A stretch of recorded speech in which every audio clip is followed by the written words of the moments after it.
তিন জায়গায় প্রয়োজনে মিথ্যা বলা যায়।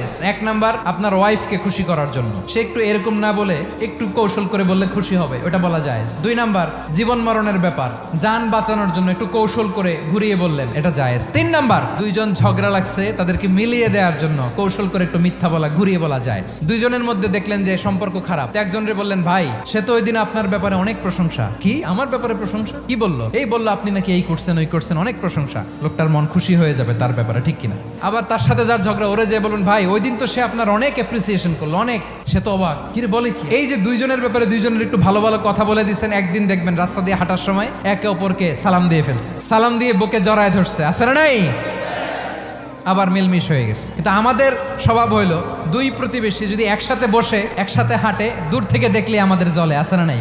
ঘটনা কি? এই দুইটার মধ্যে এত মিল কে? এই দুইটার মধ্যে গিরিঙ্গি লাগানো যায় কিভাবে? আল্লাহর কাছে তওবা করেন, এই মানসিকতার যেন আমরা না হয়, আমরা মিলিয়ে দিব।